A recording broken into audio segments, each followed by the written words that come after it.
हाँ भी future doctors, आज के वीडियो में हम alcohols, phenols and ether chapter के 50 मोस्ट इंपोर्टेंट क्वेश्चंस डिस्कस करेंगे जो कि प्योर एनसीईआरटी बेस्ड है और नीट एग्जाम के लेटेस्ट पैटर्न पे बेस्ड है। इन 50 क्वेश्चंस के थ्रू मैं आपको कंप्लीट चैप्टर के सारे कॉन्सेप्ट अच्छे से रिवाइज कराऊंगा और साथ में ये भी बताऊंगा कि एग्जामिनर आपसे एग्जाम में क्या मिस्टेक करवा सकता है या इस बार नीट 2025 में ऐसे कौन से क्वेश्चंस हैं जो डायरेक्ट आपके एग्जाम में पूछे जा सकते हैं। इसलिए वीडियो देखते टाइम आप अपने साथ एक कॉपी पेन जरूर रखें ताकि उसमें आप अपनी मिस्टेक्स और उन सभी इंपॉर्टेंट पॉइंट्स या क्वेश्चंस को नोट कर सको जो आपसे नीट 2025 में एज इट इज पूछे जा सकते हैं। ठीक है भाई, स्टार्ट करते हैं। ये 50 मोस्ट इंपोर्टेंट क्वेश्चन कौन से हैं आप सब जानते हैं। ये है बीवाइज क्लासेस की केयर टेस्ट सीरीज के alcohol, phenol and ether chapter के टेस्ट के क्वेश्चंस। तो इनमें सबसे पहले हम इंपॉर्टेंट क्वेश्चन की लिस्ट बनाएंगे जो आप रिवीजन के लिए नोट कर सकते हो। कौन से क्वेश्चन है? Question first, third, fifth, sixth, 10th, 12th, 17th, 18th, 19th, 20th, 28th, 29th, 31st, 32nd, 41st, 46th question. यानी ऐसे क्वेश्चन है अगर आपको दोबारा से ये टेस्ट अटेम्प्ट करना है बट पूरा टेस्ट करने का टाइम आपके पास नहीं है, आप ओनली ये वाले क्वेश्चन करेंगे और इनमें जो भी क्वेश्चन आपका मिस्टेक हो जाए उसका एक्सप्लेनेशन देख के आप अपना डाउट क्लियर कर देंगे। ठीक है भाई। अच्छा, मैं हमेशा आपको एक बात बोलता हूं भाई, कोई भी टेस्ट का वीडियो सॉल्यूशन देखने से पहले प्लीज आप एक बार टेस्ट जरूर अटेम्प्ट करें। 50 क्वेश्चन में से चाहे आपसे 2 क्वेश्चन हो, 5 हो, 10 हो, 20 हो, 40 हो, 50 हो, जितने भी क्वेश्चन आप सोल्व कर सकते हैं, लेकिन एक बार टेस्ट जरूर अटेम्प्ट करें। इसका बेनिफिट ये होगा जब आप टेस्ट अटेम्प्ट करेंगे तो आपको ये पता चलेगा कि टेस्ट अटेम्प्ट करते टाइम जो लिमिटेड टाइम होता है उसमें आपको क्या क्या प्रॉब्लम आती है। आपको टेस्ट के क्वेश्चन पढ़ने में टाइम लगता है या आपके टाइम प्रेशर की वजह से आपको कॉन्सेप्ट याद नहीं आते या आप टाइम लिमिटेशन की वजह से सिली मिस्टेक करते हैं। तो जो जो मिस्टेक आप एग्जाम में कर सकते हैं वो टेस्ट अटेम्प्ट करते टाइम आपको पता चलेगी और आप क्या क्या मिस्टेक आपने की है या और क्या क्या मिस्टेक कर सकते हैं वो आपको वीडियो सॉल्यूशन के थ्रू पता चलेगी। और जब आप इन मिस्टेक्स को नोट करके रिवाइज करेंगे तो डेफिनेटली आपके एग्जाम में सारे क्वेश्चन सही होंगे और आप अच्छे मार्क्स, अच्छी रैंक के साथ अपने ड्रीम कॉलेज में जाएंगे। तो सही प्रोसीजर फॉलो करना जरूरी है। पहले आप टेस्ट अटेम्प्ट करें, उस टेस्ट में कौन से क्वेश्चन आपके मिस्टेक हुए, आप सोल्व नहीं कर पाए, उनका प्रॉपर वीडियो सॉल्यूशन देखें और उसमें जो भी मिस्टेक या इंपॉर्टेंट पॉइंट आपको नजर आए उसको नोट करके एग्जाम तक बार बार अच्छे से रिवाइज करें। जिन बच्चों ने अभी तक ये टेस्ट अटेम्प्ट नहीं किया है वो बीवाइज क्लासेस ऐप डाउनलोड करके केयर टेस्ट सीरीज ज्वाइन करके आप अल्कोहल, फिनोल, ईथर चैप्टर का टेस्ट अटेम्प्ट करके इसका वीडियो फिर उसके बाद वीडियो सॉल्यूशन देख सकते हैं। तो केयर टेस्ट सीरीज जो है इसमें आपके केमिस्ट्री के टेस्ट होते हैं, चैप्टर वाइज टेस्ट होते हैं, रिवीजन टेस्ट होते हैं और फुल सिलेबस मेजर टेस्ट होंगे जिनके मैं आपको वीडियो सॉल्यूशन भी प्रोवाइड करता हूं। वीडियो सॉल्यूशन में मैं आपको ये बताता हूं कि एग्जामिनर आपसे एग्जाम में क्या मिस्टेक करवा सकता है या इस बार एनसीईआरटी के कौन से पॉइंट से क्वेश्चन पूछा जा सकता है। साथ में आपको ये भी सिखा देता हूं कि कौन सा क्वेश्चन आपको एग्जाम में फर्स्ट अटेम्प्ट में, सेकंड अटेम्प्ट में या थर्ड अटेम्प्ट में करना होता है। तो ऐसे एग्जाम अटेम्प्ट करने की जो स्मार्ट स्ट्रेटजी है वो भी आप टेस्ट के वीडियो सॉल्यूशन के थ्रू सीखते हैं। तो केयर टेस्ट अटेम्प्ट करके वीडियो सॉल्यूशन जरूर देखें और इनसे जो भी चीजें आप सीखते हैं उसको आगे अप्लाई करते चले। अब हम सबसे पहले फर्स्ट क्वेश्चन से स्टार्ट कर रहे हैं। पहला क्वेश्चन क्या है? Which of the functional group is present in paper, cotton and sugar? अगर आपने एनसीईआरटी पढ़ा है, पहले ही पेज पे आपके लिखा है कि जो पेपर, कॉटन और शुगर है उसमें कौन सा फंक्शनल ग्रुप प्रेजेंट होता है? अल्कोहल फंक्शनल ग्रुप प्रेजेंट होता है। और वैसे भी आपने तुक्का मार दिया होगा कि अल्कोहल चैप्टर का टेस्ट है तो अल्कोहलिक ग्रुप ही प्रेजेंट होगा। ये तो लगभग सबने ठीक कर लिया होगा, लेकिन जिनका ठीक नहीं हुआ तो आपको ध्यान रखना है क्योंकि एनसीईआरटी के इंट्रोडक्शन से भी आजकल एग्जाम में क्वेश्चन पूछे जाते हैं। आंसर सेकंड आ गया, ये वेरी इजी क्वेश्चन था, फर्स्ट अटेम्प्ट का क्वेश्चन था। ठीक, नेक्स्ट इसके बाद आएगा सेकंड क्वेश्चन। ये आपको एक रिएक्शन दे रखी है और इसमें पूछा what is suitable reagent x. भाई यहाँ पे इसने क्या किया है, इसने देखो ये जो है आपका 1 ब्यूटीन है, इसमें जो OH लगा है, ये जो यहाँ पे हाइड्रेशन हुआ है वो प्राइमरी कार्बन पे लगा है, यानी एंटी मार्कोनिको रूल के अकॉर्डिंग हुआ है। और हम जानते हैं भाई एंटी मार्कोनिको रूल के अकॉर्डिंग आप क्या करते हो, ये आप HBO रिएक्शन कराते हैं जिसमें हम कौन सा रिएजेंट यूज करते हैं, B2H6 THF followed by H2O2 in presence of OH minus. ये रिएक्शन करवाते हैं हम लोग, ये आप जानते हो। तो कौन सा आंसर आ गया? सेकंड आ जाएगा। बोलो कोई डाउट नहीं है? तो इसका ये भी आपका फर्स्ट अटेम्प्ट में हो जाएगा, क्योंकि सबको पता है भाई आप ना मेनली है ना जब हाइड्रेशन रिएक्शन यूज करते हैं तो एसिडिक हाइड्रोलिसिस करते हैं। एसिडिक हाइड्रोलिसिस में तो मार्कोनी रूल एप्लीकेबल है और वहां पे कार्बोक्टाइन रीअरेंजमेंट भी होता है। और जब आप HBO रिएक्शन करवाते हैं वहां पे क्या होगा? एंटी मार्कोनी रूल लगेगा and negative part of the reagent that is OH will be attached to that carbon which has more number of hydrogen. ये ऑलरेडी आप समझते हैं। फिर इसके बाद question number 3, identify the major product. ये अच्छा क्वेश्चन है, इंपॉर्टेंट फॉर नीट 2025। ठीक, मतलब एटलीस्ट रिवीजन तो आपको करना चाहिए, भले ही आसान क्वेश्चन है। ठीक, क्या करना है इसमें देखना, यहां पे ये रिएक्शन दे रखी है बेंजीन की, किसके साथ दी गई है भाई? रिएक्शन दी गई है N प्रोपाइल क्लोराइड के साथ, N प्रोपाइल क्लोराइड के साथ इन प्रेजेंस ऑफ एनहाइड्रस AlCl3। क्या होगा यहां पे? ये आपका बनेगा क्यूमिन। क्यूमिन बन जाएगा। क्यूमिन क्यों बनेगा? आपको पता है सबसे पहले किसमें जाता है? ये कार्बोक्टाइन बनेगा। जैसे ही यहां से Cl जाएगा, कार्बोक्टाइन अपने आप को रीअरेंज करेगा, सेकेंडरी कार्बोक्टाइन बनाएगा और फिर बेंजीन आकर के इसके ऊपर अटैक करता है। तो ये बन गया हमारा P, और P के ऊपर जब आप O2 की रिएक्शन कराएंगे, पहले O2 की, ठीक, यहाँ पे ये क्या बन जाएगा? क्यूमिन।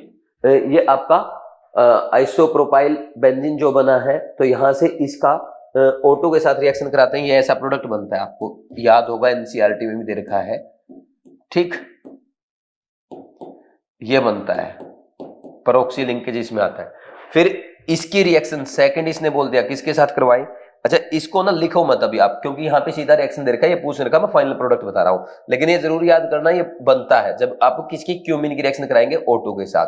ठीक, ये पेरोक्साइड लिंकेज इसमें आता है। अब मैं इसको यहाँ से हटा देता हूँ, क्योंकि ये आपको बना के दिखाना ताकि आपसे कोई मिस्टेक ना हो। सेकंड इसने साथ में बोल रखा है H3O प्लस के साथ हीट करो, तो यहाँ पे फाइनल प्रोडक्ट जो बनता है ये पेरोक्साइड आपका कन्वर्ट हो जाएगा फिनोल में और एसीटोन में।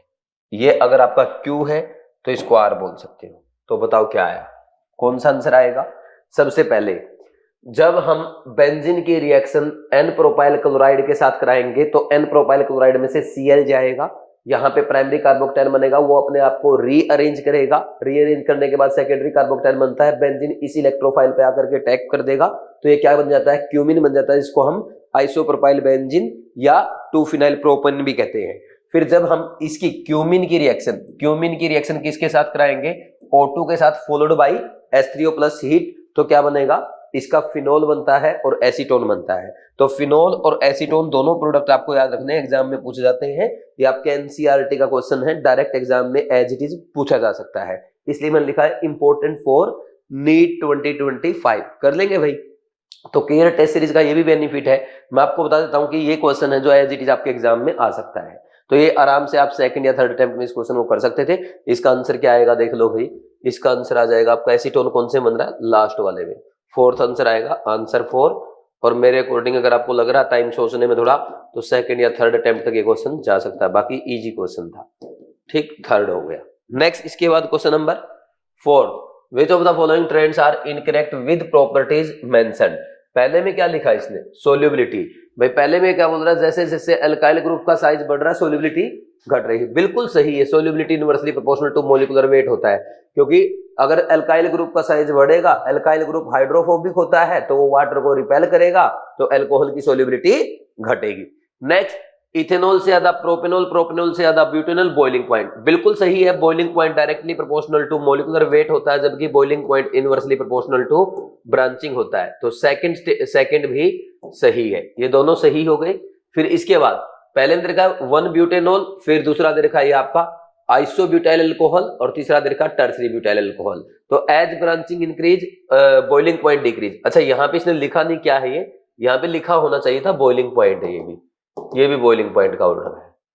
ठीक, नेक्स्ट लास्ट क्या लिख रखा है? लास्ट इसने, और अगर ये सही है तो इसने ये उल्टा करके लिख दिया इसका, तो ये तो रॉन्ग हो जाएगा, है ना। टर्सरी ब्यूटाइल अल्कोहल का तो सबसे कम होगा क्योंकि ब्रांचिंग ज्यादा है, 1 ब्यूटेनॉल का सबसे ज्यादा होगा। तो फोर्थ आंसर आ जाएगा, fourth is incorrect. Answer is 4। तो ये आप फर्स्ट या सेकंड अटेम्प्ट में आराम से क्वेश्चन कर सकते थे। हो जाएगा भाई, ये भी आसान क्वेश्चन था। Next question number 5, consider the following reaction. देखो ये रिएक्शन लिखी हुई है, मैं एक बार डिटेल में लिख देता हूं क्योंकि इंपॉर्टेंट क्वेश्चन आपके एग्जाम में एज इट इज आ सकता है। यहां पे सबसे पहले रिएक्टेंट आपका दिया गया है सैलिसिलिक एसिड, ठीक, और इसकी रिएक्शन कराई गई है एसिटिक एनहाइड्राइड के साथ। ये रिएक्शन है इन प्रेजेंस ऑफ एसिडिक मीडियम। क्या होगा भाई, यहां पे आपका बनेगा एसिटाइल सैलिसिलिक एसिड, ये बनता है, ठीक, और साथ में एसिटिक एसिड ये बनेगा। इसका नेम होता है एसिटाइल सैलिसिलिक एसिड, या इसको आप एक नाम और बोलते हैं एस्प्रिन।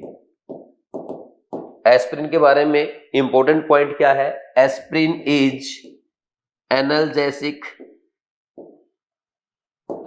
दूसरा एंटीपायरेटिक,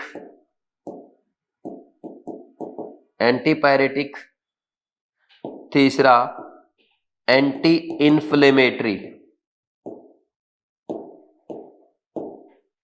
ठीक। ये इंपॉर्टेंट पॉइंट है जो आपको एस्प्रिन के बारे में याद करने हैं। तो कौन सा आंसर आ जाएगा इसका, एक्स, ये बना है एक्स आपका, एक्स क्या बना बताओ, एक्स कौन सा बनेगा, फर्स्ट नहीं आ सकता, सेकंड नहीं है, थर्ड आंसर आ जाएगा। आंसर 3 है, ठीक, और ये फर्स्ट अटेम्प्ट का क्वेश्चन है, ठीक है भाई। और मैं यहां पे लिखूंगा नीट 2025 में आ सकता है।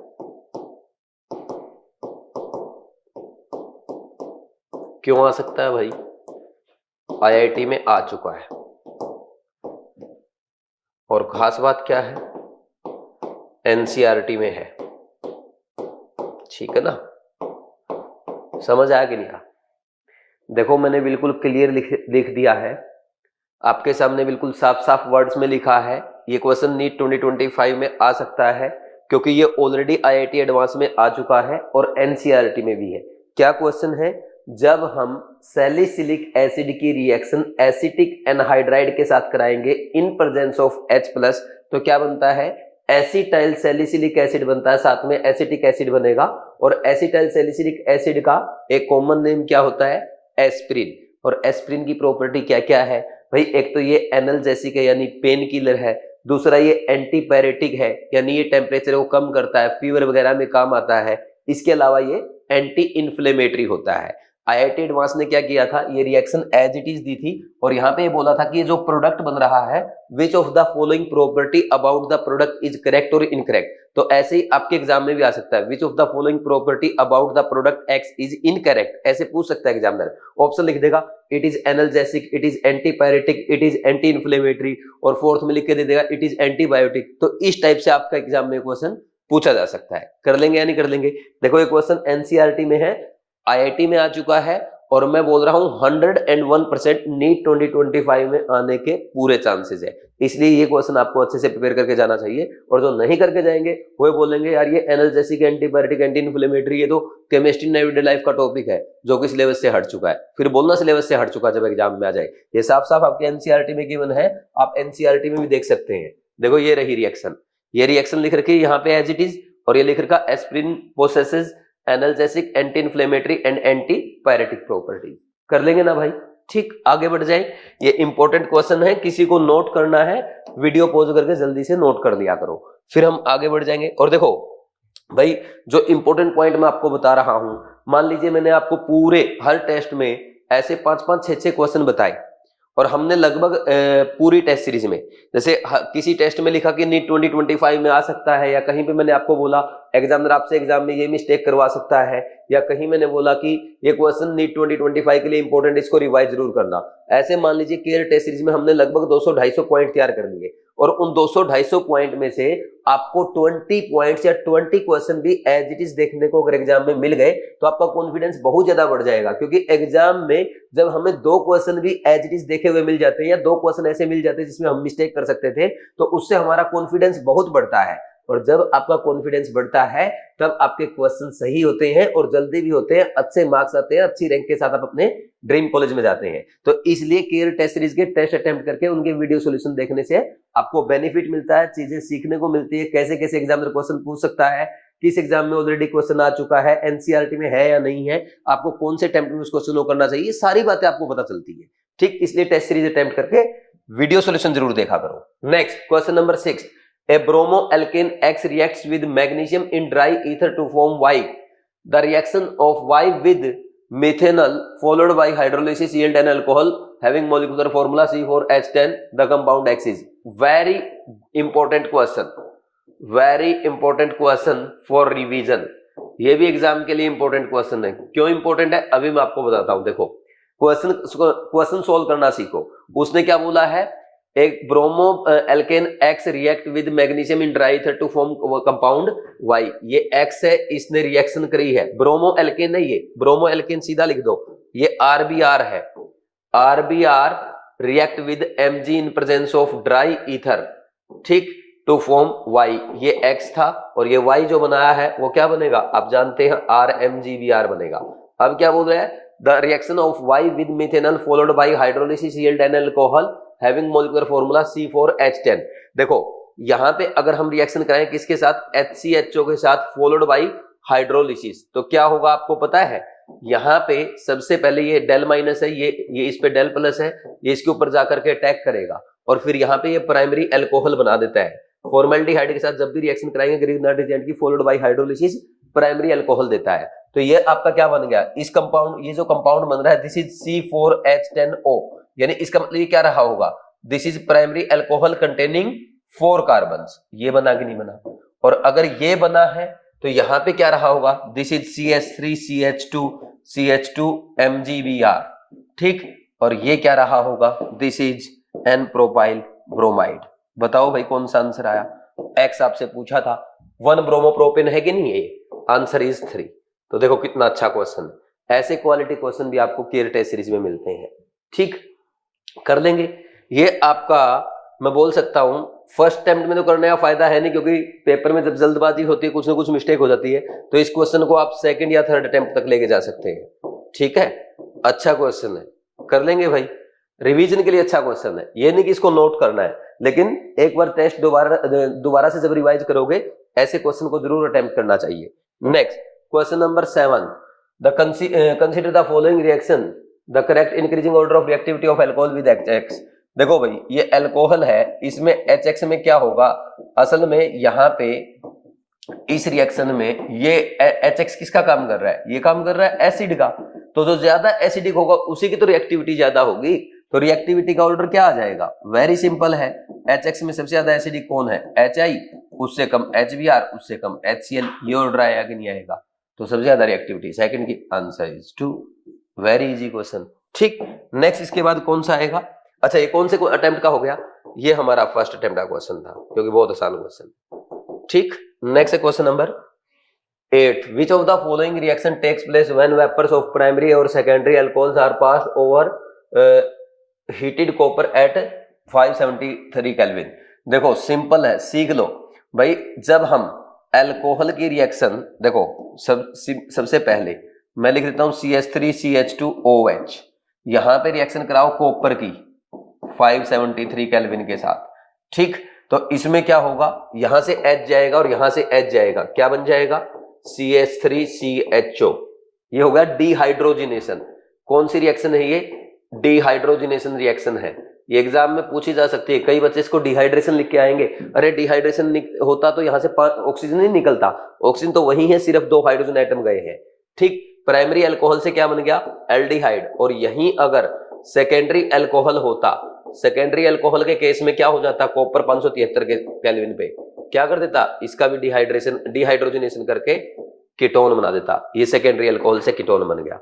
वहीं ध्यान रखना, अगर आपने टर्सरी अल्कोहल ले लिया, टर्सरी अल्कोहल में ये ध्यान रखना है, कॉपर 573 केल्विन के साथ यहां पे आपका क्या बनता है, एल्कीन बनता है, यानी डिहाइड्रोजनेशन नहीं, ये डिहाइड्रेशन होता है, ये क्या होता है, डिहाइड्रेशन।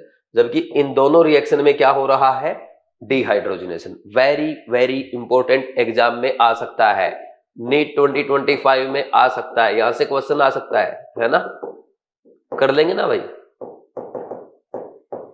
ठीक, तो नेक्स्ट इसके बाद देखो नेक्स्ट क्या आएगा, ये हो गया आपका कौन सा आंसर 3, और मैं बोल सकता हूं ये भी आपका फर्स्ट अटेम्प्ट का क्वेश्चन था। वेरी इजी, जिसने पढ़ा हुआ वो सेकंडों में कर लेगा इस क्वेश्चन को। नेक्स्ट क्वेश्चन नंबर 9, फिनोल की रिएक्शन डाइल्यूट HNO3 के साथ, सेलेक्ट द प्रोडक्ट फॉर्म। भाई डाइल्यूट HNO3 के साथ करा रहे हैं, एक तो आपका बनेगा ऑर्थोनाइट्रोफिनोल, और इसमें ऑर्थोनाइट्रोफिनोल ही ज्यादा स्टेबल होता है जब मेजर प्रोडक्ट बनता है due to intramolecular hydrogen bonding, और साथ में इसमें पैरा प्रोडक्ट भी बनेगा, तो ऑर्थोनाइट्रोफिनोल और पैरा नाइट्रोफिनोल बनते हैं, दोनों बन जाएंगे। तो कौन सा आंसर आ रहा है, पहला बनेगा, मेटा नहीं बनेगा, पैरा बनेगा, तो बोथ 1 and 3 आंसर इज 4। ये भी हमारा फर्स्ट अटेम्प्ट का क्वेश्चन हो गया, वेरी इजी क्वेश्चन था ना, क्वेश्चन नंबर 9। फिर इसके बाद नेक्स्ट क्वेश्चन नंबर 10, ये दिया इसने पहली रिएक्शन दी है, बोल रहा है कि H+ के साथ रिएक्शन करने पे A बनाएगा मेजर प्रोडक्ट और B बनाएगा माइनर प्रोडक्ट। A जो मेजर प्रोडक्ट बनेगा उसके HBr के साथ इन प्रेजेंस ऑफ पेरोक्साइड, C और D बनेगा, C मेजर है, product A and C in the reaction R। देखो इस रिएक्शन में आप जानते हो क्या बनेगा, पहले तो यहां से जाएगा H+ और ये आपका ये हो जाएगा मेजर, ये हो गया A, और फिर आपका दूसरा जो बनेगा ये बनेगा आपका माइनर प्रोडक्ट। ठीक, समझ आ गई नहीं? या वैसे आप इसको ऐसे दिखाने के बजाय ये भी दिखा सकते हो कि यहाँ पे कार्बोक्टेन जो बनेगा ना, कार्बोक्टेन पहले यहाँ पे H+, ये यहाँ पे कार्बोक्टेन रीअरेंजमेंट होगा, ये शिफ्ट होगा, तो पहले यहाँ पे ये दिखाने के बजाय आप ये दिखा सकते हो कि सर यहाँ पे पहले कार्बोक्टेन बनेगा, कार्बोक्टेन बनाया तो इधर से भी H+ जा सकता है, और आपका कहां से जा सकता है, इधर से भी जा सकता है। तो अब दिखाओ आप इसको, रिएक्शन को ऐसे दिखा दो अब कि सर दोनों पॉसिबल प्रोडक्ट बन सकते हैं। दिस इज A, ये मेजर हो जाएगा, ये मेजर है, और दूसरा ये माइनर हो जाएगा अगर इधर आपने बनाया। ठीक, ये माइनर, ये A और ये B। अब इसकी रिएक्शन करा रहे हैं HBr के साथ इन एब्सेंस ऑफ पेरोक्साइड। भाई एब्सेंस लिखा है, ध्यान देने वाली बात है, इन एब्सेंस ऑफ पेरोक्साइड। बड़ा अच्छा क्वेश्चन बन जाता है इस पॉइंट से ये।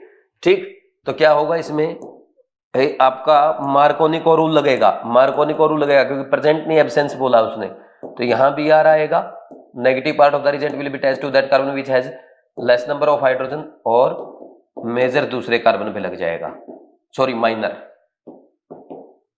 ये माइनर बनेगा, ये मेजर बना है, ये C है और ये D है।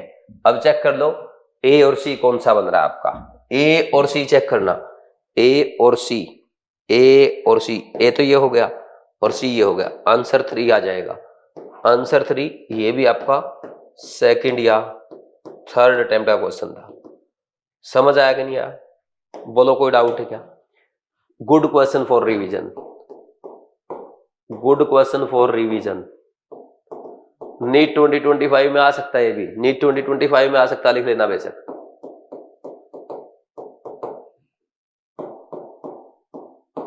ठीक, अब देखो मैंने लिख दिया, ये क्वेश्चन अच्छा है रिवीजन के लिए और नीट 2025 में भी आ सकता है। क्यों लिखा है समझना। सबसे पहले देखो, जब आप यहाँ पे ये अल्कोहल की रिएक्शन H+ के साथ करा रहे हैं इन प्रेजेंस ऑफ हीट, सबसे पहले आप जानते हैं यहाँ से OH जाएगा, कार्बोक्टेन बनेगा, सेकेंडरी कार्बोक्टेन, यहाँ पे फिर ये रीअरेंजमेंट करेगा, ये टर्सरी कार्बोक्टेन बन जाएगा।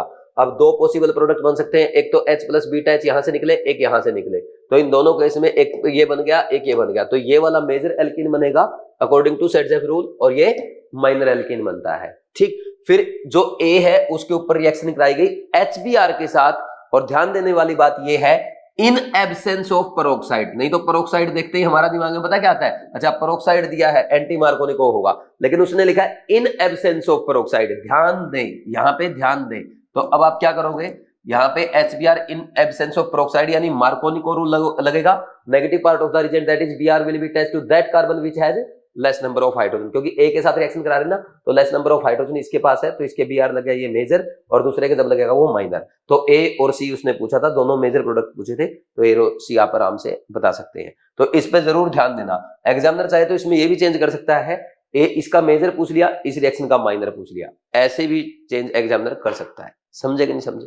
कर लेंगे भाई, आगे बढ़ जाए। अच्छा क्वेश्चन था। नेक्स्ट इसके बाद question number 11, an unknown alcohol X is treated with Lucas reagent to determine whether the alcohol is primary, secondary or tertiary.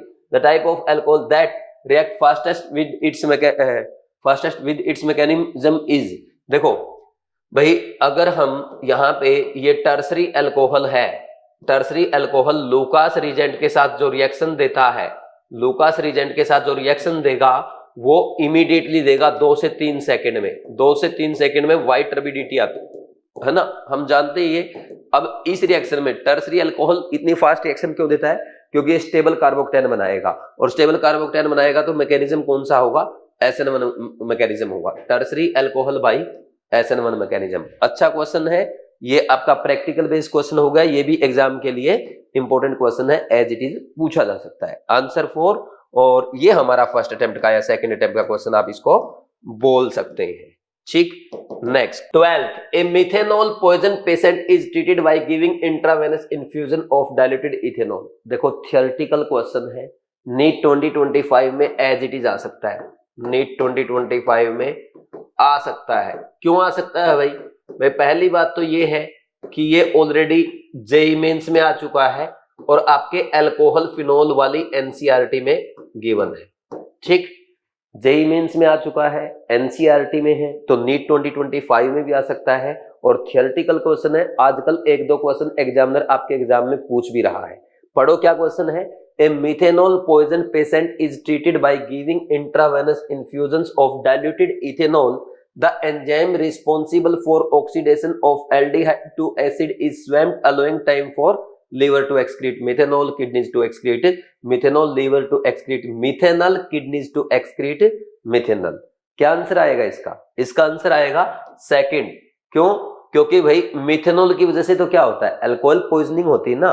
देखो, जब इंसान ऐसी अल्कोहल पी लेता है, ऐसा इथेनॉल पी लेता है जिसमें मिथेनॉल मिक्स होता है, तो मिथेनॉल जब हमारी बॉडी में जाता है, एंजाइम उसको ऑक्सीडाइज करते हैं एल्डिहाइड में, एल्डिहाइड से उसको मिथेनोइक एसिड में। और मिथेनोइक एसिड क्या है? ये थोड़ा स्ट्रॉन्ग एसिड होता है जिसके कारण इंसान के आंखों की रोशनी जा सकती है या इंसान मर भी सकता है, तो इसको बोलते हैं मिथेनॉल पॉइजनिंग। तो जब किसी इंसान को मिथेनॉल पॉइजनिंग हो जाती है तो ऐसी कंडीशन में हम उसको क्या देते हैं? इंट्रावेनस इंजेक्शन देते हैं, किसका? डाइल्यूटेड इथेनॉल का। इसका बेनिफिट क्या होगा? जो बॉडी में मिथेनॉल है और उसको जो एंजाइम ऑक्सीडाइज कर रहा है एसिड में, तो वो एंजाइम बिजी हो जाएगा इथेनॉल को ऑक्सीडाइज करने में, और तब तक हमारी किडनी क्या करेगी? सारे मिथेनॉल को बाहर निकाल देगी, जिससे इंसान को मरने से बचाया जा सकता है। ये आपके एनसीईआरटी में गिवन है और एज इट इज एग्जाम में पूछा जा सकता है। कृष्णा बैच में करा रखा है, क्लास में करा रखा है, और टेस्ट में भी क्वेश्चन पूछ लिया। ठीक, आंसर क्या आ जाएगा? Answer is 2। ये आपका फर्स्ट अटेम्प्ट का क्वेश्चन आप बोल सकते हैं, जिसने एनसीईआरटी पढ़ा है, और जिसने नहीं पढ़ा है फिर वो पेपर में पंखे की तरफ देखा क्या आंसर आ सकता है। ठीक, नेक्स्ट देखो इसके बाद question number 13, identify the condition 1 and 2 for the reaction to occur. Ethanol का इथीन बनाना है और डाई इथाइल ईथर बनाना। देखो बहुत ही बढ़िया क्वेश्चन है भाई। इथेनॉल है, इथेनॉल से अगर आपको इसका ईथर बनाना है, H2SO4 के साथ रिएक्शन कराई जाती है ज्यादा टेम्परेचर पे, 443 केल्विन पे, तो इसमें बन जाएगा इथीन। और अगर यहीं पे इथेनॉल की रिएक्शन आप 30 डिग्री सेल्सियस कम पे कराएंगे, यानी 413 केल्विन पे कराएंगे, तो इससे क्या बन जाएगा? Di ethyl ether. ये एनसीईआरटी की रिएक्शन है, इंपॉर्टेंट है, इंपॉर्टेंट फॉर नीट 2025। ये भी नीट एग्जाम में पूछी जा सकती है। क्यों पूछी जा सकती है? क्योंकि देखो डायरेक्ट एनसीईआरटी की रिएक्शन है, एनसीईआरटी की रिएक्शन की जो कंडीशंस है वो आपसे पूछी गई है। आजकल ऐसे जेईई मेंस में क्वेश्चन जरूर आ रहे हैं, डेफिनेटली 1-2 क्वेश्चन नीट में भी देखने को मिलेगा। तो इथेनॉल की रिएक्शन जब हम H2SO4 के साथ कराएंगे 443 केल्विन पे इथीन बनेगा, और इथेनॉल की रिएक्शन H2SO4 के साथ 413 केल्विन पे कराएंगे तो क्या बनेगा? डाई इथाइल ईथर बनेगा। तो आप देख लो आंसर कौन सा आएगा, आराम से आप क्वेश्चन सॉल्व कर सकते हो। फर्स्ट कंडीशन आपकी कौन सी हो गई? ये वाली, और सेकंड ये वाली, answer is third. Good question for NEET exam, answer third, और ये भी हमारा फर्स्ट अटेम्प्ट का क्वेश्चन है। हो जाएगा भाई ऐसा क्वेश्चन आपसे कर सकते हैं। नेक्स्ट इसके बाद क्या आएगा, क्वेश्चन नंबर 14। ये आपका दे दिया टर्सरी ब्यूटा ऑक्साइड, इसकी रिएक्शन दी गई है इथाइल क्लोराइड के साथ, तो यहां पे इसके ऊपर अटैक करेगा, ये Cl बाहर जाएगा तो क्या बनेगा, ये SN2 रिएक्शन होती है, SN2 रिएक्शन होती है विलियमसन ईथर सिंथेसिस, और इससे क्या बनता है, ईथर बन जाता है। तो कौन सी रिएक्शन आएगी, विलियमसन ईथर सिंथेसिस कहते हैं, ना कि विलियमसन कंटीन्यूअस एस्टेरिफिकेशन प्रोसेस। ठीक, एस्टेरिफिकेशन प्रोसेस में तो एस्टर बनना चाहिए ना, तो ये प्रोसेस नहीं है वो। ठीक, तो इसको क्या कहते हैं, विलियमसन ईथर सिंथेसिस। इसका आंसर फर्स्ट आ जाएगा, answer is 1। Very easy question, first attempt का क्वेश्चन है, आराम से आप सबने कर भी लिया होगा। नेक्स्ट इसके बाद आएगा question number 15। Williamson synthesis involves which of the following type of mechanism when attack of an alkoxide ion on primary alkyl halide takes place. अभी मैंने आपको बताया, जब हम किसी अल्काइल हैलाइड की रिएक्शन सोडियम एल्कोक्साइड के साथ कराएंगे तो इसमें क्या होगा, ये एनायन है, न्यूक्लियोफाइल का काम करेगा, ये आकर के इसके ऊपर अटैक करेगा और यहां से ये X निकल जाएगा, ये ROR- ईथर बन जाएगा। जनरली यहाँ पे क्या होता है भाई, हम बोलते हैं SN2 रिएक्शन होगी, this is Williamson ether synthesis. क्या होती है ये, विलियमसन ईथर सिंथेसिस रिएक्शन है। अच्छा, इसमें ये ध्यान रखना, विलियमसन ईथर सिंथेसिस रिएक्शन है, इसमें ये ध्यान रखना, यहाँ पे ये रिएक्शन कौन देगा, मिथाइल हैलाइड देंगे, है ना, प्राइमरी हैलाइड देंगे और सेकेंडरी भी बहुत रेयर केस में देते हैं, टर्सरी बिल्कुल भी नहीं देंगे, क्योंकि टर्सरी अल्काइल हैलाइड अगर आपने यहाँ पे ले लिया तो टर्सरी के केस में क्या हो जाएगा, ये E2 रिएक्शन हो जाती है और यहाँ पे एल्कीन बन जाएगा, E2 रिएक्शन हो जाएगी और एल्कीन बन जाता है। बोलो कोई डाउट है क्या? ठीक, समझ आ, यहाँ पे छोटा एल्कोक्साइड ग्रुप लेने की कोशिश करते हैं। ठीक, या ये मिथाइल हैलाइड ले लो, भले ही ये टर्सरी ले लो, उससे भी कोई दिक्कत नहीं, मिथाइल ले लो, इथाइल ले लो। ठीक, लेकिन यहाँ पे अल्काइल हैलाइड का साइज बढ़ता जाएगा तो हम एल्कोक्साइड भी छोटा करते जाएंगे ताकि आराम से SN2 रिएक्शन हो जाए। Answer is 2। Good question, good question, good question for exam. और इसका आंसर आ गया सेकंड। ये हमारा फर्स्ट अटेम्प्ट का क्वेश्चन था, एक बार जिसने पढ़ा आराम से कर लेगा, टेस्ट सीरीज में आपको करवा दिया है। नेक्स्ट क्वेश्चन नंबर 16, ये देखो, अब इसमें ना ये आपका जो दे रखा है, ये दे दिया इसने CH3 CH2 CH2O CH3 CH3 CH3, इसकी रिएक्शन कराई HI के साथ और ये ले लिया इसने एक्सेस में। ठीक, बोल रहा C और D बनेगा, बताओ क्या बनेगा। सबसे पहली बात सुनो भाई, जब भी हम किसी ईथर की रिएक्शन HX के साथ कराते हैं, कार्बन ऑक्सीजन बॉन्ड ब्रेक होगा। कैसे ब्रेक होता है, वो लेफ्ट से ब्रेक हो सकता है, राइट से ब्रेक हो सकता है। पहले तो ये देखो, अगर एक साइड SN1 है, एक साइड SN2, जैसे इसमें इस साइड SN1 है, इस साइड SN2, तो जिस साइड से SN1 रिएक्शन हो रही है उस तरफ से कार्बन ऑक्सीजन बॉन्ड की ब्रेकिंग करेंगे और जिस तरफ कार्बन ऑक्सीजन बॉन्ड ब्रेक टूटेगा उसी तरफ कार्बन के साथ हेलोजन एटम जुड़ जाएगा और ऑक्सीजन के साथ H जाएगा। ठीक, दूसरा, दोनों तरफ SN1 हो रही है तो उस केस में क्या करते हैं, जिस तरफ SN1 की रिएक्टिविटी ज्यादा है उस तरफ से कार्बन ऑक्सीजन बॉन्ड ब्रेक होगा। दोनों तरफ SN2 हो रही है तो उस केस में क्या करेंगे, जिस तरफ SN2 की रिएक्टिविटी ज्यादा है उस तरफ से ऐसे बॉन्ड ब्रेक करके हम क्या करेंगे, वहां पे कार्बन के साथ हेलोजन एटम जोड़ देंगे। अब इसमें देखो, इस तरफ ये प्राइमरी है, ये तो SN2 रिएक्शन देगा, ये टर्सरी है, ये साफ सी बात है SN1 रिएक्शन देगा, तो जिस तरफ SN1 उस तरफ से बॉन्ड तोड़ेंगे, ये I और ये H जुड़ जाएगा, तो ये बन जाएगा CH3 CH3 CH3I। ठीक, एक तो ये बन गया और दूसरा जो बनेगा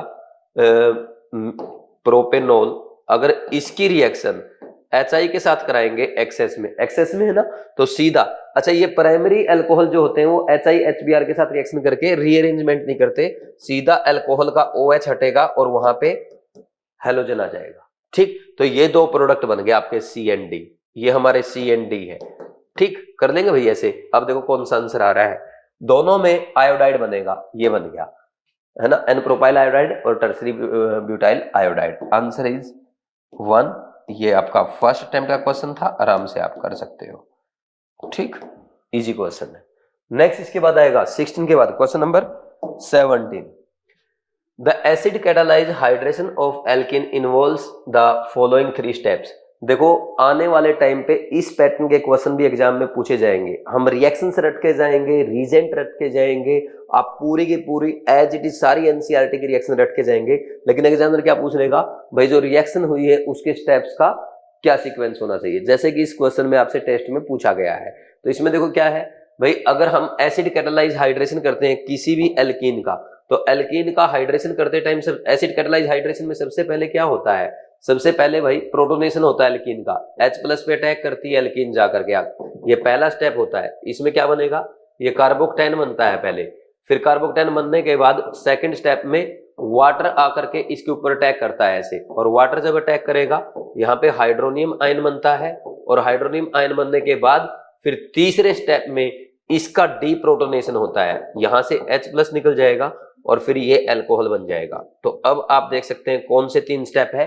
पहला न्यूक्लियोफिलिक अटैक ऑफ वाटर, नहीं ये तो दूसरा स्टेप है, तो सबसे पहले फर्स्ट स्टेप होगा, फिर फर्स्ट स्टेप नहीं होगा, फिर इसके बाद protonation of alkene to form carbocation, हाँ ये वाला सेकंड वाला पहले होगा by the electrophilic attack of H3O+, तो ये हो गया सेकंड स्टेप पहले हो गया, फिर न्यूक्लियोफिलिक अटैक करेगा वाटर, फिर फर्स्ट स्टेप होगा, और फिर deprotonation to form an alcohol, तो ये तीसरा स्टेप बाद में आएगा। तो सेकंड, फर्स्ट एंड थर्ड ये सीक्वेंस होगा, जो कि कौन से ऑप्शन में लिखा है, सेकंड में लिखा है, आंसर इज 2। ये भी हमारा फर्स्ट या सेकंड अटेम्प्ट का क्वेश्चन आप बोल सकते हैं।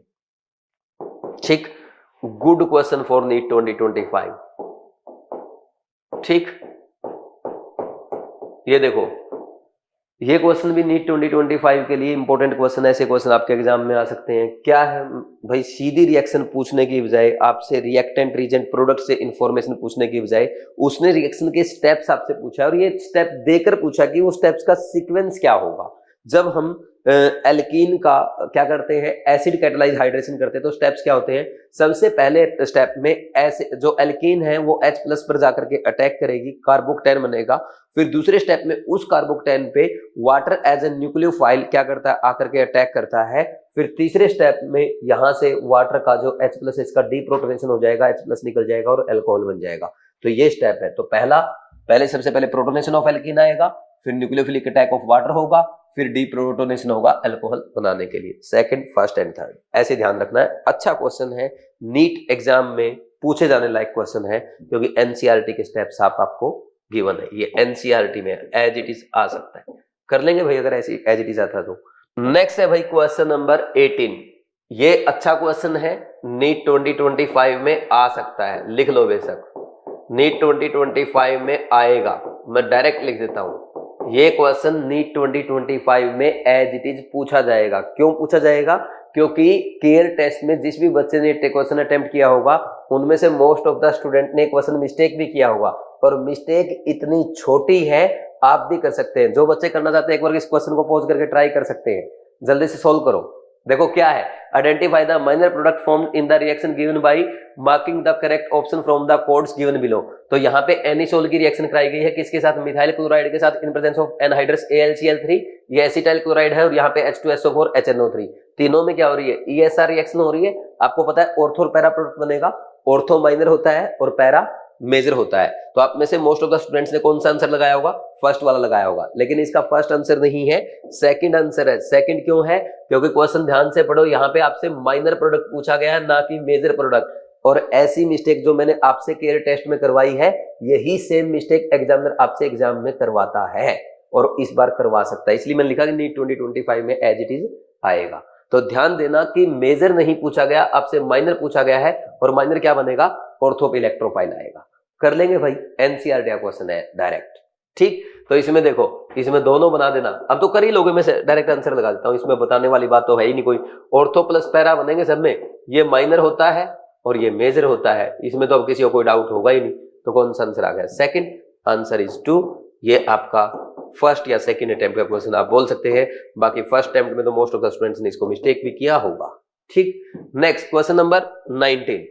असर्सन दे रखा है, टर्सरी ब्यूटाइल ब्रोमाइड की रिएक्शन की गई है सोडियम मिथॉक्साइड के साथ, तो क्या बन गया, एल्कीन बन गया। बिल्कुल सही है, टर्सरी एल्काइल हैलाइड की रिएक्शन जब हम सोडियम एल्कोक्साइड के साथ कराते हैं तो क्या बनेगा, एल्कीन बनेगा, क्योंकि E2 रिएक्शन होती है। बिल्कुल सही है, क्योंकि ये न्यूक्लियोफाइल का भी काम करता है तो बेस का भी काम करता है। असर्शन करेक्ट है, असर्शन करेक्ट है। Reason alkoxides are not only nucleophiles but also the strong bases, so they can react with alkyl halide to form eliminated product. बिल्कुल सही है, एल्कोक्साइड जो है वो ओनली न्यूक्लियोफाइल नहीं होते बट वो स्ट्रॉन्ग बेस भी होते हैं। सो इसलिए वो क्या है, अल्काइल हैलाइड के साथ एलिमिनेटेड प्रोडक्ट भी बना सकते हैं। और इसमें तो एलिमिनेटेड प्रोडक्ट ही मेजर प्रोडक्ट बनेगा। क्यों बनेगा, क्योंकि टर्सरी हैलाइड है और टर्सरी हैलाइड का भी SN2 रिएक्शन नहीं देते, वो तो डायरेक्ट E2 रिएक्शन देंगे। असर्शन सही है, रीजन सही है, रीजन एक्सप्लेन भी कर रहा है असर्शन को, इसमें कोई डाउट ही नहीं है। बोलो को कर लेंगे या नहीं कर लेंगे, both assertion and reason are correct and reason is correct explanation. Answer first, और ये फर्स्ट अटेम्प्ट का क्वेश्चन आप बोल सकते हैं गुड क्वेश्चन है। ठीक, ये भी अच्छा क्वेश्चन है रिवीजन के लिए, इंपॉर्टेंट फॉर रिवीजन। ठीक, सारे क्वेश्चन अच्छे, देखो एक एक क्वेश्चन कितना बढ़िया है अगर आप ध्यान से करोगे तो। Next question number 22, match the following alcohol given column 1 with product form during the reaction with copper 573 in column 2 and choose the correct option from the codes given below.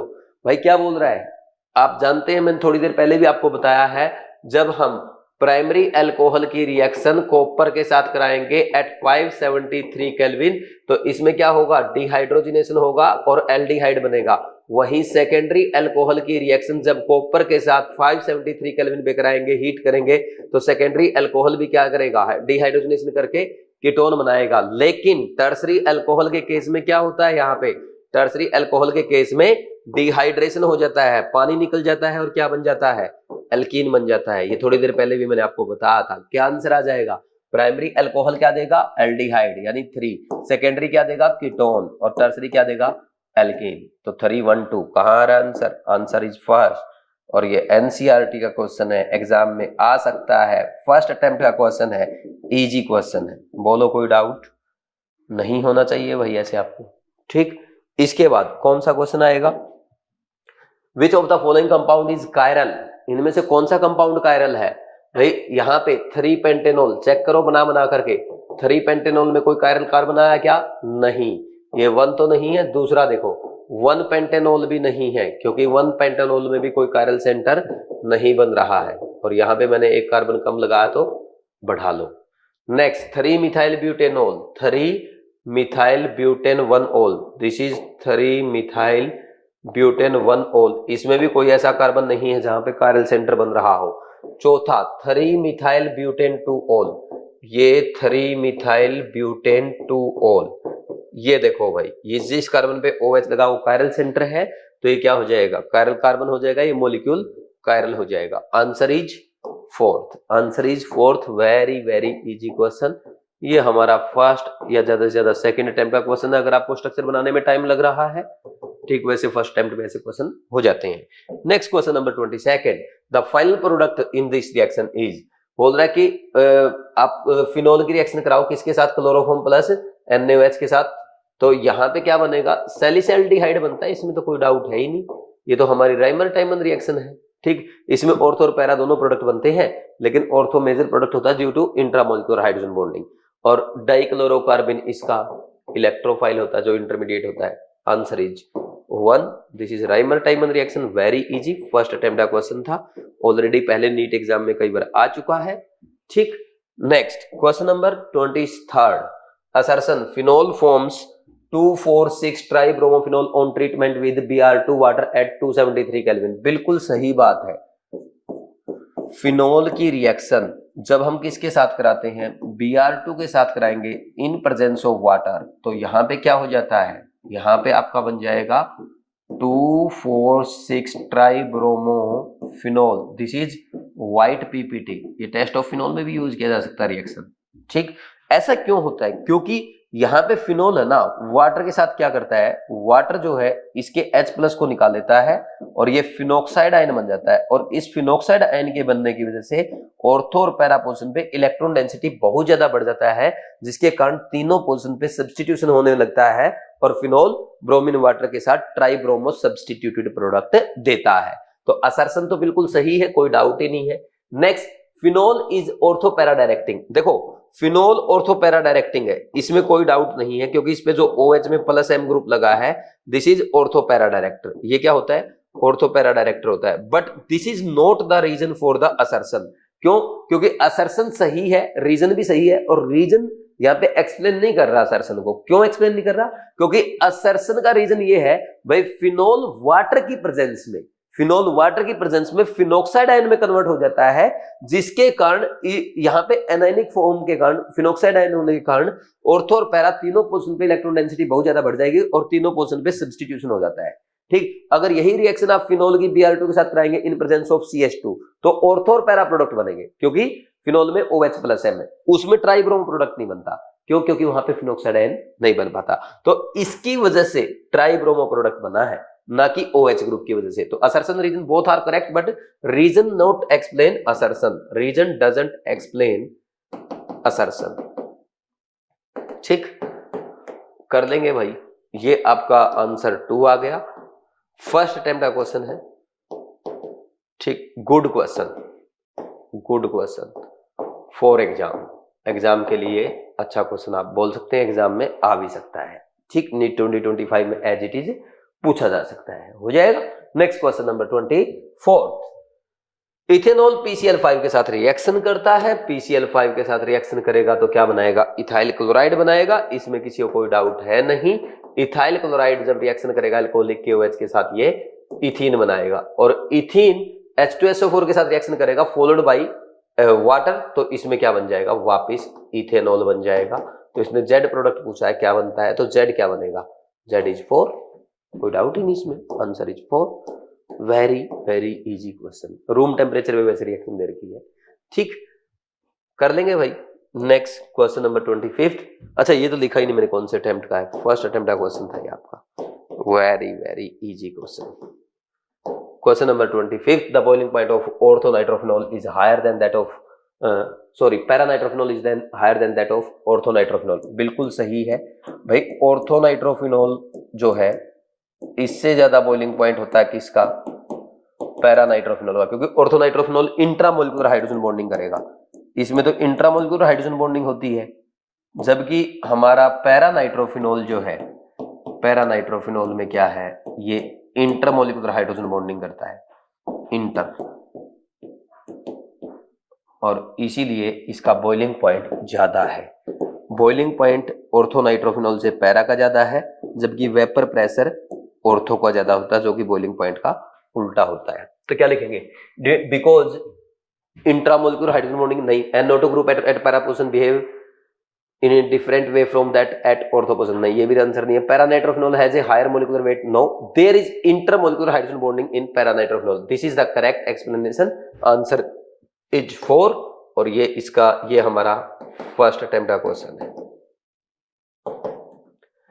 Next question number 26, aspirin an antipyretic drug is chemically, ये aspirin जो बनता है, अभी थोड़ी देर पहले मैंने आपको बताया भी था, एस्प्रिन जो है ये क्या है? इसको हम बोलते हैं एसिटाइल सैलिसाइलिक एसिड, ये बोल सकते हैं, या अब इसको IUPAC नेम लिखेंगे। अच्छा, इसको एस्प्रिन भी बोलते हैं, और IUPAC नेम में अगर लिखेंगे 2-इथेनॉइल ऑक्सी, 2-इथेनॉइल, देखो 1 2 पे लगा इथेनॉइल ऑक्सी, ये इथेनॉइल ग्रुप और ऑक्सीजन इसे जुड़ा है, 2-इथेनॉइल ऑक्सी बोलते हैं इसको, बेंजोइक एसिड। ठीक, ये एंटीपायरेटिक है, ये एंटीपायरेटिक है, ये एनाल्जेसिक भी है, एनाल्जेसिक है, और दूसरा ये आपका एंटी इन्फ्लेमेटरी भी है। ठीक, बोलो भाई क्या आया इसका आंसर? एसिटाइल सैलिसिलिक एसिड आया, answer is third, answer is third. Easy question है, फर्स्ट अटेम्प्ट का क्वेश्चन है, जिसने एक बार पढ़ा होगा उसके लिए। ठीक, क्वेश्चन नंबर 26 हो गया।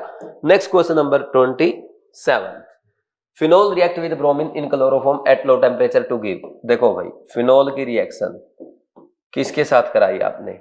ब्रोमीन के साथ, Br2 के साथ, in form of chloro, in presence of chloroform, या ऐसे लिख दे Br2 in presence of CCl4 लिख के दे दे, या Br2 CH2, ये इस टाइप से अगर लिख के देता है एग्जामिनर, तो इस केस में ध्यान रखना, इसमें ऑर्थो और पैरा दोनों प्रोडक्ट बनते हैं, ऑर्थो ब्रोमोफिनॉल भी बनेगा प्लस पैरा ब्रोमोफिनॉल भी बनता है।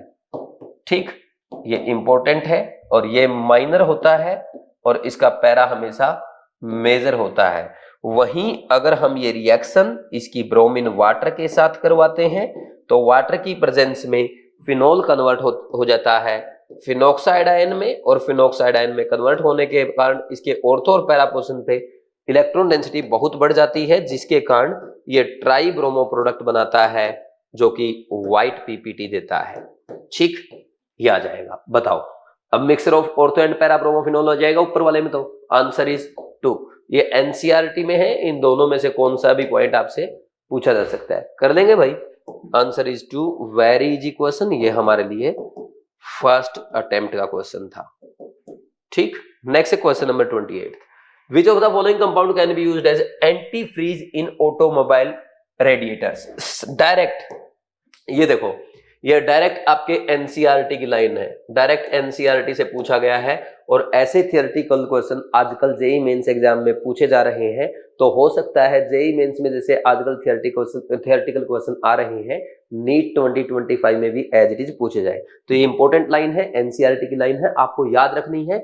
Which of the following compound can be used as antifreeze in automobile radiators. तो इसका आंसर आएगा इथाइलिन ग्लाइकोल। आपके एनसीईआरटी में लिखा क्या, इथाइलिन ग्लाइकोल, या कई बार सिंपली एग्जामिनर ग्लाइकोल भी लिख देता है। तो आंसर 2, ये हमारा फर्स्ट अटेम्प्ट का क्वेश्चन है। लिख लो, नीट 2025 के लिए इंपॉर्टेंट है, नीट 2025 में आ सकता है। अगर आएगा तो डायरेक्ट आप इसको 1 सेकंड में कराएंगे और दूसरे बच्चे इधर उधर देखते रहेंगे। क्यों? क्योंकि आपने बीवाइज क्लासेस की केयर टेस्ट सीरीज में ऐसे सारे थियोरेटिकल क्वेश्चन प्रैक्टिस कर सकते हैं। मैंने आपको कृष्णा बैच में करा रखे हैं जो आपके एग्जाम में एज इट इज पूछे जा सकते हैं। ठीक, आंसर आ गया सेकंड, फर्स्ट अटेम्प्ट का क्वेश्चन था। ठीक, आगे नेक्स्ट क्या आएगा इसके बाद, नंबर 29। देखो भाई, ये बहुत ही इंपॉर्टेंट रिएक्शन है, आपके एनसीईआरटी में है, जेईई मेंस ऑलरेडी कई बार पूछ चुका है, लेकिन अभी तक नीट एग्जाम में नहीं पूछी गई है, यानी नीट 2025 में आने के पूरे चांसेस है। क्या रिएक्शन है भाई, कमर्शियल प्रिपरेशन ऑफ मेथेनॉल। कैसे बनाते हैं, जब कार्बन मोनोऑक्साइड की 2 मोल H2 के साथ रिएक्शन कराएंगे इन presence of ZNO and Cr2O3 catalyst. इसके लिए कंडीशन आपको याद रखनी है, 200 से 300 ATM प्रेशर है और टेम्परेचर होता है 573 केल्विन से 673 केल्विन तक। तो यहां पे क्या बन जाएगा, methanol. This is method, commercial method of preparation of methanol. NCERT में है। जेईई मेंस ने क्वेश्चन कैसे पूछा, एक बार तो उसने पूछा था कि कैटालिस्ट क्या है, और एक बार यह पूछ चुका है कि इस रिएक्शन के लिए कंडीशंस क्या है। तो इन दोनों फॉर्मेट में ऑलरेडी जेईई मेंस में आ चुका है, तो आपके नीट 2025 एग्जाम में भी पूछा जा सकता है। ये रिएक्शन आपको एज इट इज याद होनी चाहिए। रैंकर बैच में मैंने आपको लिखवाई है, रैंक बूस्टर कोर्स में लिखवाई है, कृष्णा बैच में भी पढ़ाया है, और अब केयर टेस्ट सीरीज के चैप्टर वाइज टेस्ट में क्वेश्चन पूछा है, मेजर टेस्ट में पूछूंगा, उसके बाद NEET 2025 examiner as it is इस क्वेश्चन को पूछने वाला है। तो क्या आप रेडी है इस क्वेश्चन को करने के लिए? ठीक, तो देखो भाई क्या हो जाएगा, यहाँ पे ये कंडीशन याद कर लेना। अब जैसे ये क्वेश्चन दे रखा है इसने CO+H2 300 degree Celsius 300 ATM X, उसने कैटालिस्ट पूछा, तो कैटालिस्ट आप जानते हैं ये हो गए आपके कैटालिस्ट, कौन कौन, zinc oxide and chromium oxide. तो answer is 2। Very very easy question, first attempt का क्वेश्चन है, नीट 2025 में आएगा। मैं ये नहीं बोलूंगा कि आ सकता है, नीट 2025 में आएगा। कर लेंगे या नहीं कर लेंगे, हो जाएगा भाई। आगे बढ़ जाएं, next question number 30। The compound A on treatment with sodium gives B and with PCl5 gives C. B and C react together to give diethyl ether A, B, C are in order. एक compound है A जो किसके साथ react करता है, sodium के साथ, क्या बनाता है B, और and with PCl5 it gives C। ये PCl5 के साथ क्या बनाता है, C बनाता है। अब उसने क्या बोला, B and C react together to give diethyl ether। B और C दोनों रिएक्ट करके क्या बनाते हैं, डाइइथाइल ईथर बनाते हैं। A, B and C R, इसका मतलब ये हो गया B और C में से एक तो क्या रहा होगा, इथाइल हैलाइड रहा होगा, दूसरा आपका सोडियम इथोक्साइड रहा होगा। ठीक, और यहां से हमें पता चलेगा कि कौन सा B है और कौन सा C है। देखो सोडियम के साथ जब रिएक्शन कराई उसने B बनाया, तो पक्का यहां पे ये A इथेनॉल था और जब इसकी रिएक्शन किसके साथ कराएंगे, सोडियम के साथ कराएंगे, ये क्या बनाएगा, सोडियम इथोक्साइड बनाएगा। ठीक, तो सोडियम इथोक्साइड हो गया आपका बी। और फिर यहां पे जब ए की रिएक्शन PCl5 के साथ कराई तो क्या बना होगा, ये इथाइल क्लोराइड। और जब यहाँ पे इथाइल क्लोराइड के साथ सोडियम इथोक्साइड की रिएक्शन कराएंगे तो क्या बन जाएगा, SN2 रिएक्शन हो जाएगी, विलियमसन ईथर सिंथेसिस, क्या बन जाएगा, डाइथाइल ईथर। अब बताओ ABC क्या है, A is ethanol, B is sodium ethoxide and C is ethyl chloride. Answer 4, answer is 4। Good question for revision, ये एग्जाम में आ सकता है, good question for revision. NEET 2025 में क्वेश्चन एज इट इज पूछा जा सकता है, और पूछा गया तो आराम से आप कर लेंगे। नीट में आ सकता है, नीट 2025 में आ सकता है। देखो आज के चैप्टर में, आज के टेस्ट में बहुत सारे इंपॉर्टेंट क्वेश्चन आपने देखे, क्योंकि प्योर एनसीईआरटी बेस्ड टेस्ट है ना भाई। ठीक, एज इट इज क्वेश्चन आ सकते हैं, ये फर्स्ट अटेम्प्ट का क्वेश्चन बोल सकते हो आप इसको। फर्स्ट तो नहीं, कम से कम सेकंड तो रखो, सेकंड अटेम्प्ट में जाएगा ये, है ना, क्योंकि थोड़ा सा हल्का सा सोचने की जरूरत है। ठीक, next question number 31, among the following sets of reactant which one produces anisole, इनमें से एनिसोल कौन बनाएगा। देखो पहली रिएक्शन अगर आप कराएंगे ना ग्रिग्नार्ड रीजेंट की, किसके साथ, एसिड एल्डिहाइड के साथ, ये रिएक्शन अगर आप कराएंगे तो यहाँ पे क्या होगा, ये डेल माइनस, ये डेल प्लस, ये इसके ऊपर जाकर अटैक करेगा, ये बॉन्ड ऐसे टूटता है और ये ऐसे बन जाता है, यहाँ पे इसके ऊपर O माइनस और यहाँ पे MgX जुड़ जाता है, और ये CH, ये CH3 ऐसे होता जल्दी। फिर अगर इसका हाइड्रोलिसिस कर देते हैं H और OH, ये बन जाता है आपका सेकेंडरी अल्कोहल। ये आपने अल्कोहल वाले चैप्टर में एनसीईआरटी में पढ़ा होगा। पहला तो ये हो गया, इसमें तो एनिसोल नहीं बना। दूसरे में देखो, जब हम किसकी रिएक्शन, फिनोल की रिएक्शन करेंगे NaOH के साथ, पहले क्या बन जाएगा, सोडियम फिनोक्साइड बन जाता है। फिर सोडियम फिनोक्साइड की रिएक्शन करवाई जाती है किसके साथ, मिथाइल आयोडाइड के साथ, तो यहाँ पे ये NSR SN2 रिएक्शन देगा और ये बन जाएगा, क्योंकि ये इसके ऊपर अटैक कर देगा ऐसे आके, SN2 रिएक्शन हो जाएगी, तो ये बन गया एनिसोल, सेकंड मेथड से बन गया। तीसरा अगर जानना चाहते हो, फिनोल की रिएक्शन न्यूट्रल FeCl3 के साथ, ये आपको पता होगा क्या होता है भाई, न्यूट्रल FeCl3 के साथ ये वोलेट कलर कंपाउंड देता है। This is used in test of phenol. Next, ये टोलिन की रिएक्शन कराई गई है, ये तो बहुत आसान रिएक्शन है यार, टोलिन की रिएक्शन करा लो आप, किसके साथ, CH3COCl के साथ इन प्रेजेंस ऑफ AlCl3। ठीक, एसिटाइल क्लोराइड के साथ इन प्रेजेंस ऑफ AlCl3। तो ऑर्थो और पैरा पे यहाँ पे इलेक्ट्रोफिलिक सब्स्टिट्यूशन हो जाता है, आप ऑलरेडी सब अच्छे से जानते हैं। ठीक, ये आ जाएगा भाई, कर लेंगे ऐसे। तो अब नेक्स्ट देखो क्या आंसर है, आंसर 2। इसको आप सेकंड या थर्ड अटेम्प्ट तक ऐसे क्वेश्चन को लेके जा सकते हैं। ठीक, ये एग्जाम में भी पूछा जा सकता है, हो जाएगा सबसे। ठीक, next question number 32, among the following ethers which one will produce methyl alcohol on treatment with concentrated HI के साथ। तो देख लो भाई, आप जानते हैं, मैंने पहले भी बताया है आपको, इसमें CO बॉन्ड ब्रेकिंग करना होता है। अगर एक तरफ SN1 है, दूसरी तरफ SN2 है, तो बॉन्ड ब्रेकिंग होगी SN1 की तरफ से। दोनों तरफ SN1 है तो जिस तरफ SN1 की रिएक्टिविटी ज्यादा है, दोनों तरफ SN2 है तो जिस तरफ SN2 की रिएक्टिविटी ज्यादा है। तो इसमें देखो, इस तरफ ये टर्सरी है तो यहाँ पे SN1 रिएक्शन होगी, इधर SN2, तो बॉन्ड टूटेगा ऐसे यहाँ पे, और जहां से कार्बन ऑक्सीजन बॉन्ड टूटेगा उसी कार्बन के लग जाएगा आपका हैलोजन, तो ये बन गया आपका टर्सरी ब्यूटाइल आयोडाइड, और ये बन जाएगा मीथेनॉल, ना कि मिथाइल आयोडाइड। उसने पूछा था किससे बनेगा, मिथाइल अल्कोहल ही पूछा था ना, यही तो पूछा मिथाइल अल्कोहल, तो आंसर पहला ही आ गया। दूसरे केस में क्या हो सकता है, दूसरे केस में इधर से भी SN2, इधर से भी SN2, तो यहाँ पे रिएक्टिविटी ज्यादा होगी राइट साइड किसकी, SN2 की, तो ये बॉन्ड टूट के ऐसे बन जाएगा, इसमें ये बन जाएंगे प्रोडक्ट। ये अच्छा क्वेश्चन है, सारे एनसीईआरटी के एग्जाम्पल कवर हो रहे हैं इस क्वेश्चन में, एक में ही देख लो आप। यही फायदा केयर टेस्ट सीरीज को अच्छे से फॉलो करने का। इधर भी SN2 और प्राइमरी दोनों SN2 होगी, ये इधर टूटेगा, फिर से ही आपका 1 ब्यूटेनॉल बन जाएगा, 1 ब्यूटेनॉल के साथ साथ मिथाइल आयोडाइड बन जाएगा। लेकिन उसने पूछा मिथाइल अल्कोहल किस में बनेगा। फिर नेक्स्ट में भी यहाँ पे ये इधर भी SN2, इधर भी SN2, तो इधर से बॉन्ड जल्दी टूटेगा, ये बन जाएगा। फिर से आपका बन गया 2 ब्यूटेनॉल, और 2 ब्यूटेनॉल के साथ बन जाएगा आपका एक मिथाइल आयोडाइड। कौन सा आंसर है, मिथाइल अल्कोहल एक में ही बन रहा है, आंसर इज फर्स्ट। ये आंसर 1 है, आराम से फर्स्ट या ज्यादा से ज्यादा सेकंड अटेम्प्ट में आप इस क्वेश्चन को कर सकते थे, बहुत ही अच्छा क्वेश्चन था, है ना। एनसीईआरटी के सारे एग्जाम्पल इसमें आपके कवर हो गए हैं। Next question number 33, assertion reason, rate of reaction of alkyl halide in Williamson ether synthesis is primary secondary and tertiary, बिल्कुल सही है। एल्काइल हैलाइड में यहाँ पे जब आप सोडियम एल्कोक्साइड के साथ इसकी रिएक्शन कराते हो, यहाँ पे SN2 रिएक्शन होती है और ये ईथर बन जाता है। यहाँ पे अगर हम रिएक्टिविटी की बात करें तो मिथाइल हैलाइड ये रिएक्शन देंगे बहुत फास्ट रेट से। प्राइमरी एल्काइल हैलाइड की रिएक्टिविटी कम होगी, सेकेंडरी की उससे भी कम होगी, और टर्सरी तो रिएक्शन ना के बराबर यानी देते ही नहीं है। ठीक, तो रिएक्टिविटी प्राइमरी से कम, सेकेंडरी से कम, टर्सरी बिल्कुल सही है। Next, it is a type of bimolecular nucleophilic substitution, बिल्कुल SN2 रिएक्शन हो रही है और SN2 में reactivity inversely proportional to steric hindrance होती है, इसीलिए रेट ऑफ रिएक्शन आएगा। तो असर्शन सही है, रीजन सही है, रीजन एक्सप्लेन्स असर्शन, तो आंसर इज 1, क्वेश्चन number 33। If both assertion and reason are correct, ठीक, reason is correct explanation of assertion, answer 1।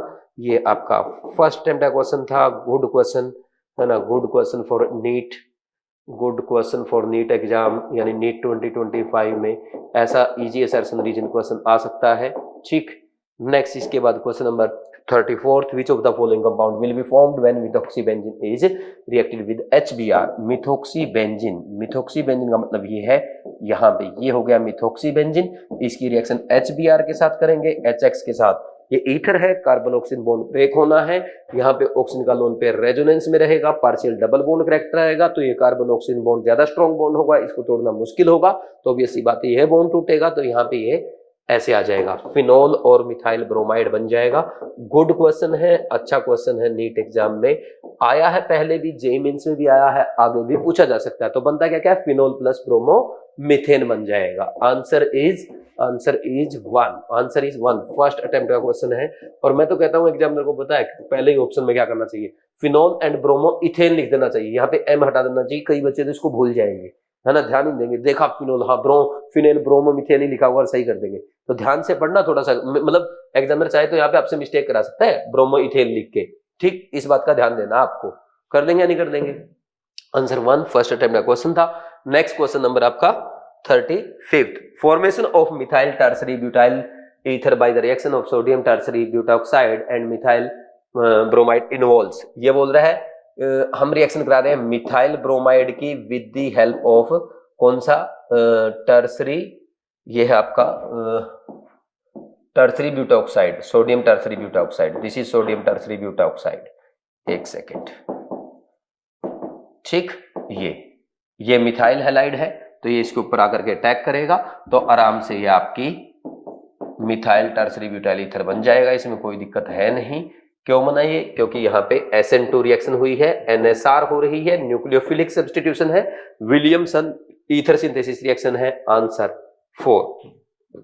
4, ये भी हमारा फर्स्ट अटेम्प्ट का क्वेश्चन था। बोलो इसमें कोई डाउट नहीं होना चाहिए, आराम से आप ये क्वेश्चन कर सकते हैं। इसके बाद question number 36, which of the following is not classified as phenol. देखो बेंजीन जो है, बेंजीन है, ये बेंजीन है और इसके ऊपर लगा OH, दिस इज फिनोलिक, ठीक, तो ये फिनोल है, ये भी फिनोल है, ये भी फिनोल है, लेकिन ये फिनोल नहीं है, क्योंकि यहाँ ये अल्कोहल है, ये अल्कोहल है ना कि फिनोल, यहाँ पे कार्बन sp3 आ गया है, ठीक। Answer is 4, answer 4, very easy question, ये भी हमारा फर्स्ट अटेम्प्ट का क्वेश्चन बोला जा सकता है, हो जाएगा।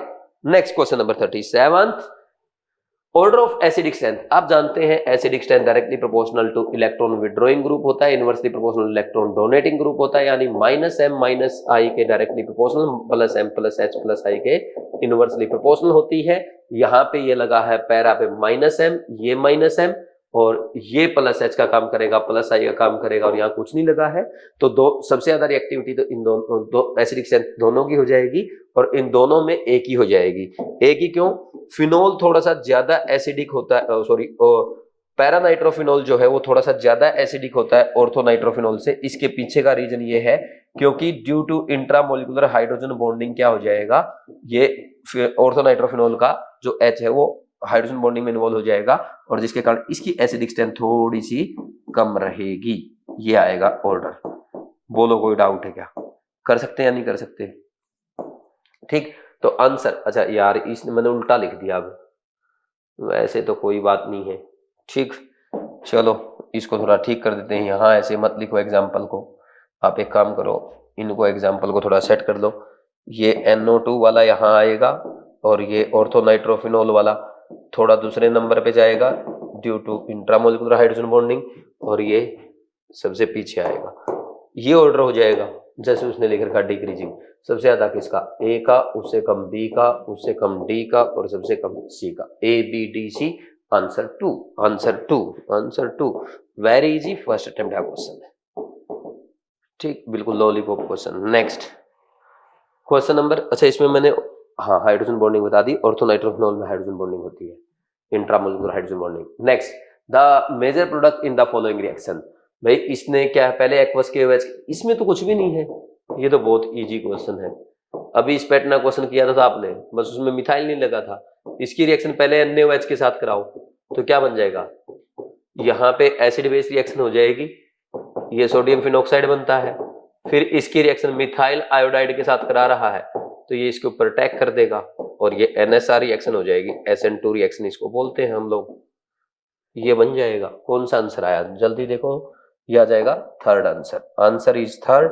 ये भी इजी क्वेश्चन है तो फर्स्ट अटेम्प्ट में आप इसको कर सकते हैं। क्वेश्चन नंबर 38 हो गया।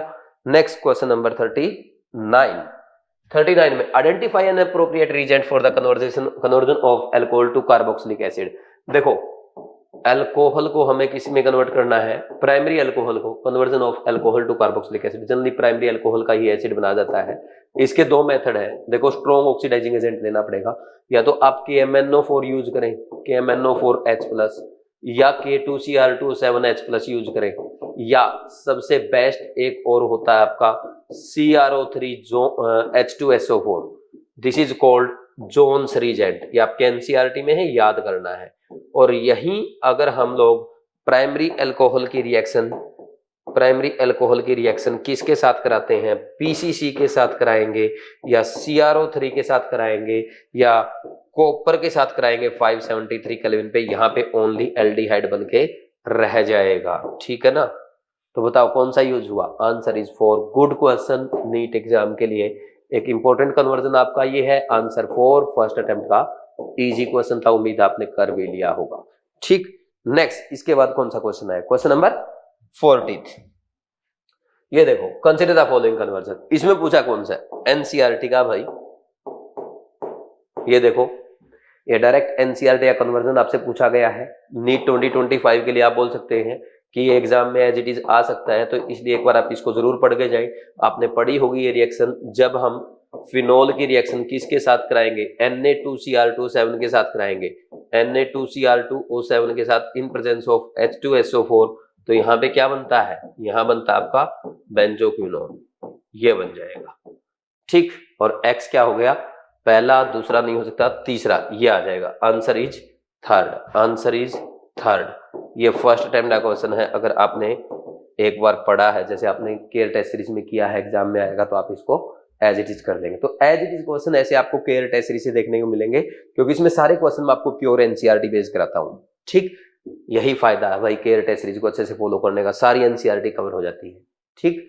नेक्स्ट आगे बढ़ जाए, फिर कौन सा क्वेश्चन आएगा, next question number 41, very very important. ये भी देखो थियोरेटिकल क्वेश्चन है, ये ऑलरेडी JEE मेंस में आ चुका है और नीट 2025 में भी आ सकता है। लिख लो पहले ही, नीट 2025 में आ सकता है क्योंकि ये आपके NCERT में है और JEE मेंस में भी ऑलरेडी पूछा जा चुका है। पढ़ना, denaturation of alcohol is the mixing of copper sulphate and साथ में इसमें क्या ऐड किया जाता है, पिरिडिन। अब कॉपर सल्फेट इसमें क्यों ऐड किया जाता है, कॉपर सल्फेट ऐड किया जाता है इसको कलर प्रोवाइड करने के लिए, और पिरिडिन इसमें ऐड किया जाता है ताकि इसमें से स्मेल आए और लोग इसको ना पिए। This process is known as denaturation of alcohol. तो कौन सा आंसर आ जाएगा, denaturation of alcohol is mixing of copper sulphate to give colour and pyridine a foul smelling solid to make the commercial alcohol unfit for drinking. तो answer is second, answer is second.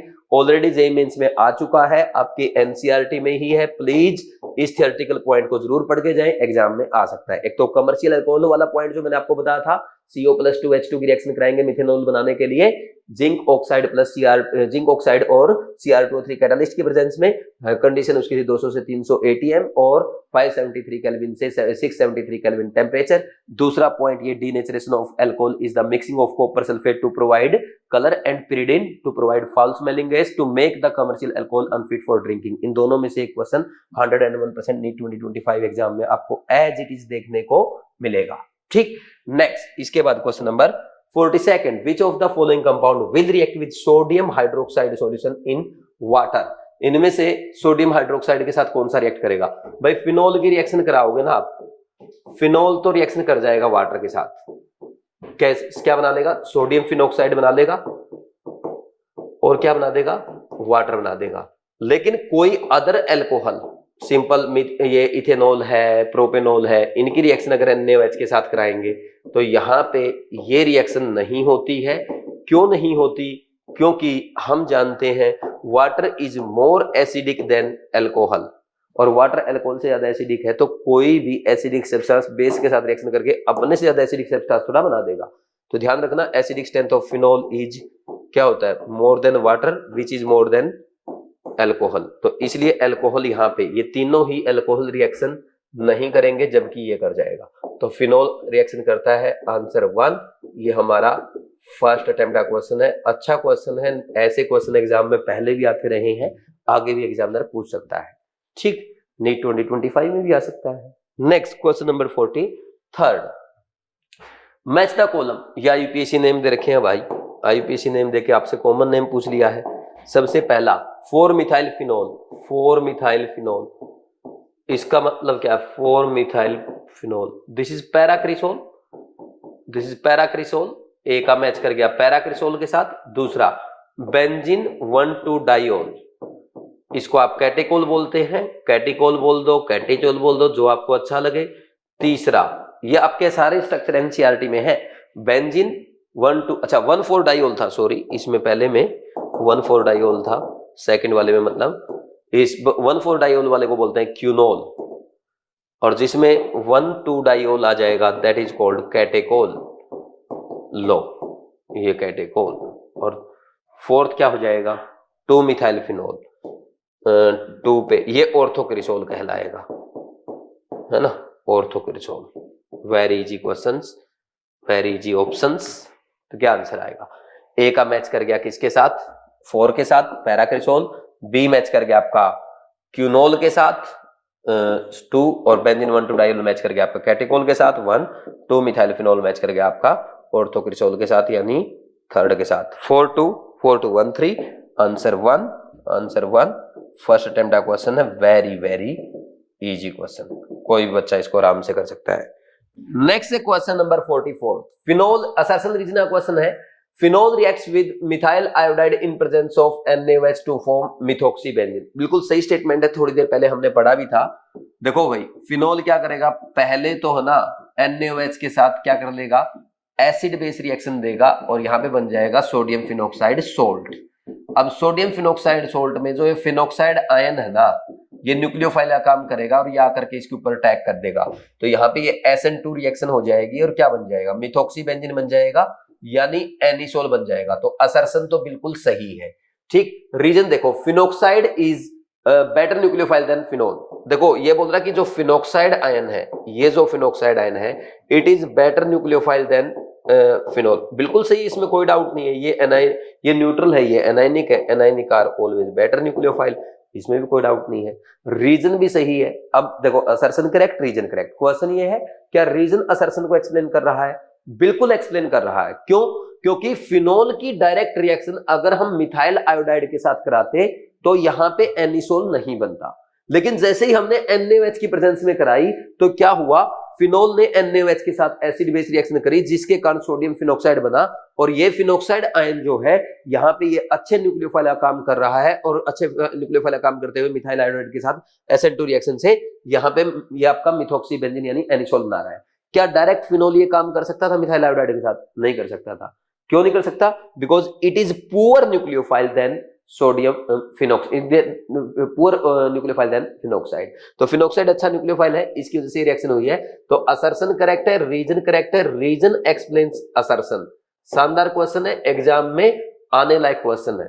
Both A and R correct and reason is a correct explanation. Answer is 1। ठीक, ये first या second attempt में थोड़ा सा सोच के आप इस क्वेश्चन को कर सकते थे। इसके बाद हम आगे बढ़ेंगे। Question number 45, mark the correct increasing order of reactivity of the following compound with HBr HCl। इनमें किसकी ज्यादा होगी? भाई सीधी सी बात है, यहाँ पे ये जाएगा, कार्बोकेटाइन बनेगा, जिसका कार्बोकेटाइन ज्यादा स्टेबल होगा उसकी रिएक्टिविटी ज्यादा होगी। तो यहाँ पे तो ये क्या है, ये कुछ नहीं लगा, ये -M, ये रिएक्टिविटी को कम करेगा। और जब रिएक्टिविटी चाहिए होती है, हैलोजेंस किसका काम करते हैं?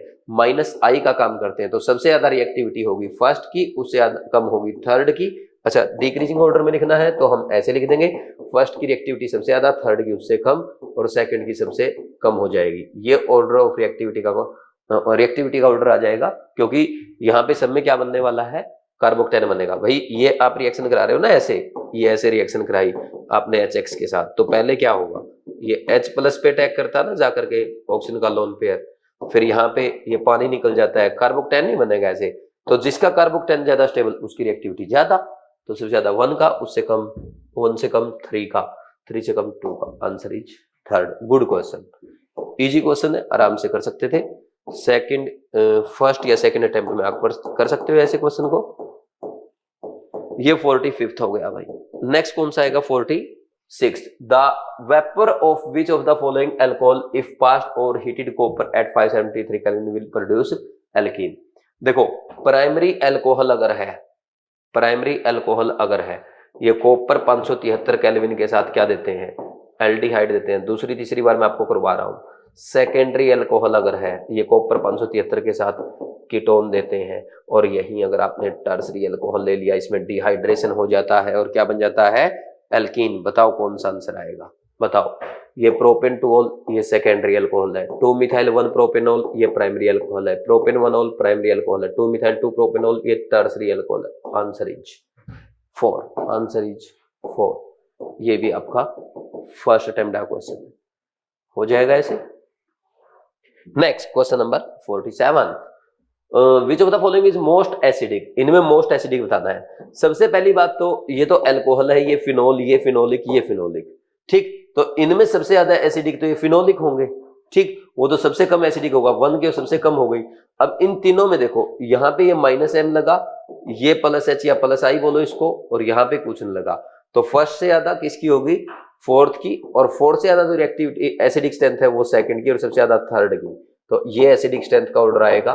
तो मोस्ट एसिडिक कौन हो गया? Most acidic is 3rd। Answer is 3। ये हमारा फर्स्ट अटेम्प्ट का क्वेश्चन था, आराम से कर लेते, वेरी वेरी इजी। ठीक, next question number 48, Lucas reagent is equimolar solution of anhydrous ZnCl2 and concentrated HCl। Answer 3, very easy, first attempt का क्वेश्चन है। लेकिन इतने हल्के हल्के क्वेश्चन भी आजकल एग्जाम में पूछे जाते हैं। और देखो, छोटी छोटी मिस्टेक करवाता है, वहां पे कंसंट्रेटेड HNO3 लिख देगा, H2SO4। ध्यान रखना, कंसंट्रेटेड HCl प्लस ZnCl2 ही लुकास रिएजेंट है। Next question number 49, an organic compound of molecular formula C4H10 does not react with sodium with excess of Hi. It gives only one type of alkyl halide. The compound is। ये बोल रहा है कि ये किसके साथ react नहीं करता? सोडियम के साथ रिएक्शन नहीं करता। देखो, अल्कोहल जो होती है वो ये क्या है? ये या तो अल्कोहल है, या तो ये अल्कोहल है, या ये ईथर है। ठीक, तो अब देखो, अल्कोहल तो सोडियम के साथ रिएक्शन करके क्या बनाता है? सोडियम एल्कोक्साइड बनाता है। इसके पास एसिडिक H होता है, ये H2 गैस रिलीज कर देगा। लेकिन क्या ईथर ऐसी रिएक्शन देता है? क्या सोडियम के साथ ईथर रिएक्शन करता है? नहीं करता। तो उसने बोला C4H10 ये जो है ये ईथर सोडियम के साथ रिएक्शन नहीं कर रहा, तो C4H10O ये क्या है? This is ether. अब क्वेश्चन ये कि कैसा ईथर है? वो बोल रहा है कि एक्सेस ऑफ HI के साथ ये क्या कर रहा है? एक ही टाइप का अल्काइल हैलाइड बना रहा है। तो एक्सेस के साथ रिएक्शन कराई है तो पक्का इसमें दोनों ईथर के अल्काइल ग्रुप सही सेम रहे होंगे। जैसे HI के साथ रिएक्शन कराओगे, पहले क्या बनेगा? ये इथेनॉल और इथाइल आयोडाइड बन गया, और ये जो इथेनॉल बना है ये फर्दर HI के साथ क्या कर देगा? फिर इसका भी इथाइल आयोडाइड बना देगा। तो ये सेम प्रोडक्ट बनेगा नहीं, मैंने अल्काइल हैलाइड के ये और ये, तो कौन सा आंसर आ, ethoxy ethane is the answer, ये आंसर आ जाएगा, आंसर इज फर्स्ट। ये अच्छा क्वेश्चन है, good question for exam, good question for revision बोल सकते हो, गुड क्वेश्चन फॉर नीट 2025 बोल सकते हो, ऐसा बोल सकते हो, ऐसे क्वेश्चन एग्जाम में आ सकते हैं। और ऐसे क्वेश्चन अगर आते हैं एग्जाम में तो डेफिनेटली ये एग्जाम को अच्छा बनाते हैं, ये अच्छे क्वेश्चन होते हैं। थोड़ा सा स्टूडेंट को सोचना पड़ता है, कुछ स्टूडेंट्स के लिए इस पैटर्न नया क्वेश्चन हो सकता है, बट ये सब एनसीईआरटी बेस्ड है, इसमें आउट ऑफ एनसीईआरटी कुछ भी नहीं है। ठीक, आंसर इज फर्स्ट। और ये आपका फर्स्ट अटेम्प्ट का तो नहीं कहूंगा, थोड़ा सा सोचना, सेकंड या थर्ड अटेम्प्ट तक आप जा सकते हैं। ठीक है भाई, नेक्स्ट आज का last question, question number 15, boiling point of ethyl alcohol is greater than ether due to, जो अल्कोहल्स होते हैं, अल्कोहल्स का बॉइलिंग पॉइंट क्या है भाई, ईथर से ज्यादा होता है। क्यों? Due to intermolecular hydrogen bonding, intermolecular hydrogen bonding, इसमें किसी को कोई डाउट नहीं होना चाहिए, तो बिल्कुल सिंपल सी बात थी, आराम से सबको पता भी होगा। आंसर क्या आ गया? Due to hydrogen bonding, answer is fourth, first attempt का क्वेश्चन है। ठीक है भाई, लास्ट में इस बार इजी क्वेश्चन रखे थे, स्टार्टिंग में काफी अच्छे क्वेश्चन थे, तो जिसके जो स्टार्टिंग में घबरा गया होगा वो लास्ट तक नहीं पहुंच पाया होगा, जिसने स्टार्टिंग पीछे से कर दी होगी वो आगे बढ़ गया होगा। लेकिन देखो पेपर में ऐसा नहीं होता कि हमसे 2-4 क्वेश्चन ना हो तो हम ऐसा करें कि पीछे चले गए, अब आगे भाग गए, है ना। कुछ बच्चे क्या करते हैं, स्टार्टिंग में जैसे उनसे 4-5 क्वेश्चन नहीं हुए वो घबराने लग जाते हैं कि पेपर टफ आया होगा। भाई पेपर टफ आया तो सबके लिए टफ आया है, और ये भी तो हो सकता है स्टार्टिंग में भाई आप 1-2 क्वेश्चन में नहीं सोच पा रहे हो, कोई बात नहीं, उन 2-4-5 क्वेश्चन को छोड़ो, आगे बढ़ो। मैं तो कहता हूं लगातार आपसे 5, 6, 7, 8 क्वेश्चन भी ना हो तब भी ना घबराएं, लॉन्ग ब्रीथिंग करते हुए अगले क्वेश्चन से नई शुरुआत करें। हो सकता है पेपर टफ हो सकता है 1-2 क्वेश्चन आप नहीं सोच पा रहे हो, सेकंड राउंड में या थर्ड राउंड में वही क्वेश्चन आपसे सोल्व हो जाए। तो कभी भी पेपर में घबराना नहीं है, फर्स्ट क्वेश्चन से लास्ट क्वेश्चन तक आपको एक एक क्वेश्चन को 1-1 मिनट को अच्छे से यूटिलाइज करते हुए सोल्व करना है।